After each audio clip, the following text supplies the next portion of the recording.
Hello, everyone. Thank you. I love to travel, and I love to take pictures. I don't know why, it just makes me so happy. I've watched sunrises in the Saharan desert in Morocco, watched sunrises in the Arctic Circle in Norway. I've hiked across a lot of mountains and trails, and even hiked the highest peak in the United Kingdom. I've took a dip in a hot lava pool in Iceland, and even experienced the beauty of the majestic northern lights in the same country. I've jumped out of a plane in Czech Republic, and there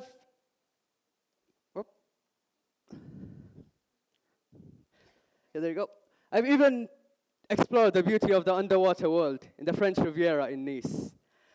I've made friends with locals from around the world, and I didn't sleep in any five-star hotel, but I've slept under a 5 billion star hotel in the wild. And I've been to 40 countries around the world and hundreds of cities. And one of the most common questions I get asked is, Lubaib, you're 23 years old, you have a master's in engineering, and how did you manage to go to all these places and do all of it at the same time? And I guess that's why I'm here today. And I'm going to tell you all about how I managed to travel, and most importantly, why I love to travel. So let's rewind back a little, and let me talk to you about my dream. Ever since I was a child, I loved watching all of these channels of Nat Geo, Discovery Channel, Animal Planet, and I used to see these people getting out there, doing crazy things, going all around the world. And I used to think, if I could do that someday, that would be amazing. But then, I never really believed that I could do it. I thought, if it happens, it'll be nice. But then one day, I went on a family trip in India, and we went to this place called Coorg. It's called as the Scotland of India, mainly because of its nature and also the people around there. So it opened up my eyes, and I saw a part of the world which I did not see. The nature was amazing, the people was great, and that's when the travel bug actually bit me. During this time, my family decided to cut short the trip and head back. I told them there's so much to see here, why don't we just stay a bit longer, see all of it? But like every other family, they decided, let's go back anyway. I was very frustrated, and like every other teenager kid, what did I do? I went into Facebook and posted a status. And now that was 6 years ago. You see, even with the angry MSN emoticon. By the way, only 90s kids would know what that means. So since that day, it was my dream to travel the world and see every place I wanted to do. But then, like every other dream, to achieve it, there's a lot of challenges. I'm only just a teenager. I have no money. My family is a bit strict. They don't just let you go out like that. And yeah, hello? Yeah, I didn't have the money. My family was strict. And I even didn't have the time. I had university classes to go on to. So I decided to look for opportunities everywhere. I mean, I'm sure there must be something out there. So while I was studying in college, I heard from someone that the debate club in the college is going for a trip abroad to Ireland. Listening to this, by the way, until now I've never debated in my life, and I had no interest in life. But since I know they're traveling, I went on there next day and showed them how passionate I am about debating. I practiced, I got better at it, and eventually they chose me to go on a trip abroad. And similarly, after a few days, I came to know there's an international youth leadership conference in Czech Republic.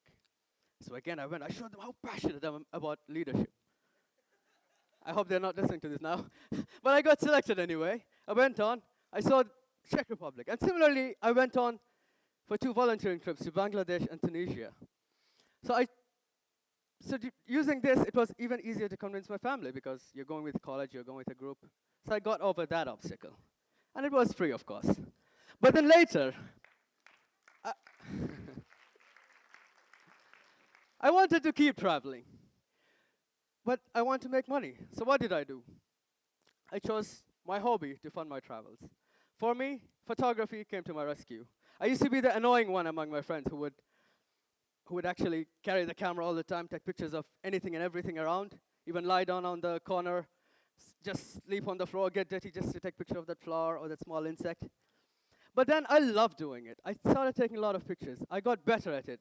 And then I started doing photo shoots. I started making money. And with the money I made, I bought my ticket. I went to the next place. And when I go to that country, I would take pictures of the city.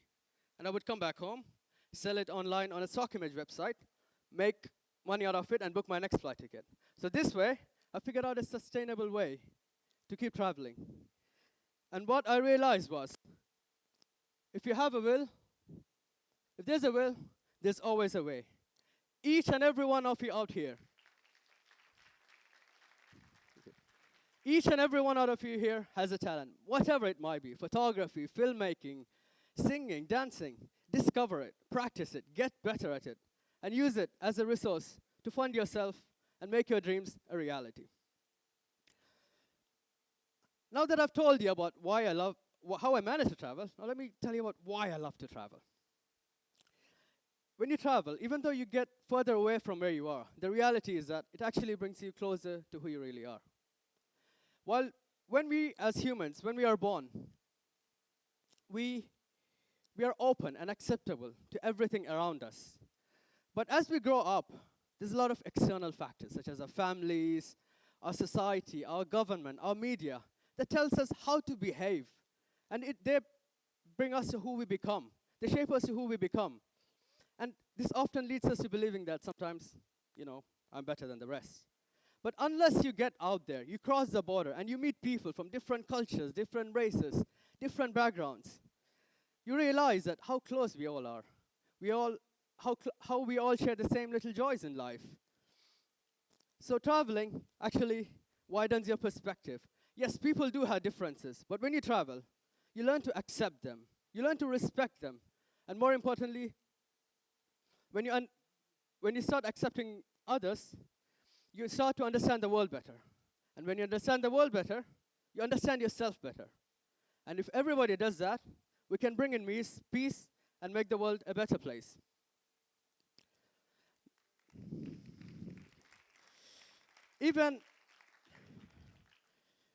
I've traveled widely across the Balkans and Eastern Europe. That was Hungary. Before I went there, I've been told by everyone how dangerous it is. Like, if I get out there at night, someone would kidnap me or rob me. But some of the most friendliest countries I've been to are Hungary, Albania, Bosnia. You will be amazed at how, when you get out there, how different it is from what the media tells you. Now, the next thing about traveling is it teaches you about empathy. Now, there's a difference between sympathy and empathy. We humans are normally sympathetic in nature. Sympathy is when you actually feel bad for someone. For example, you see a sad news on TV. You feel bad for someone. For example, the news we woke up to yesterday morning. We feel quite sympathetic. But empathy is when you can actually feel with someone, when you can actually put yourself in their shoe, and you can see the world through their eyes. So traveling teaches you this, and let me share with you an experience that I've had. On New Year's Eve in London, a couple of years back, me and my friend, New Year's Eve is one of the biggest festive nights in the region. Everyone's drunk, everyone's partying, everyone's going wild. So we went to London, we saw the New Year's Eve fireworks, and it was around 3 a.m. So we had to wait until 8 in the morning to catch the train to go back home. So we thought, we were thinking on options to kill the time. So we thought, why don't we just pretend to be homeless for the night? We were already kind of looking homeless, like how you can see. We even put some coins in the front just to look a bit more legit. And when we sat down there, we had an experience that I would never forget. We realized how painful it is when people actually walk by you and then look down at you as if you're some kind of waste human being. And there were some times when some people just stopped by and said hi or just smiled at you. It made us so happy. And during that time, we even had a real homeless man sitting down next to us, telling us about his life, how once he had a house to live, family to love, and things to look forward to. But due to some unfortunate circumstance, he lost it all. And then he's sleeping in the street. And he told me that all they want is not your money or anything. It's all they need is your love. Someone to just look up to them, at least smile or say hi. It means a lot to them. Now that experience taught me about empathy. And now I never look down at someone in my life.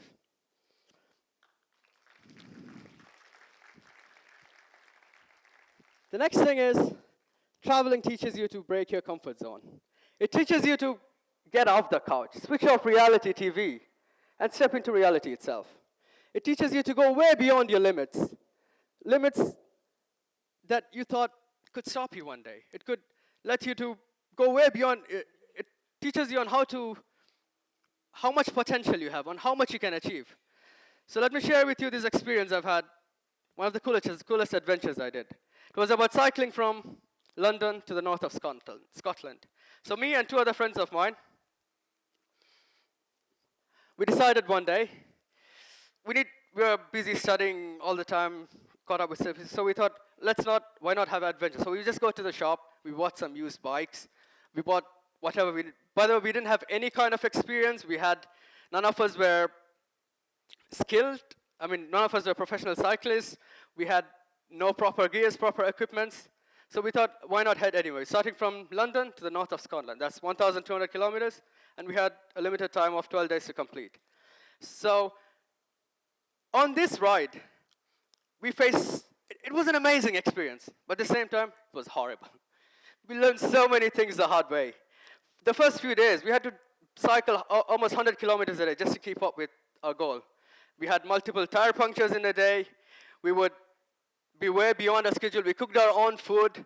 We slept in the tent. Sometimes we had horrible nights. Sometimes it was very cold. Our hands, it was cold and wet.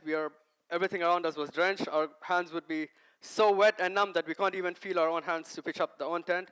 Sometimes in Scotland, we were so hungry, and you would not find any restaurants around. We even once we went on to the dustbin of a supermarket to find if there's some food out there. But the dustbin was locked anyway.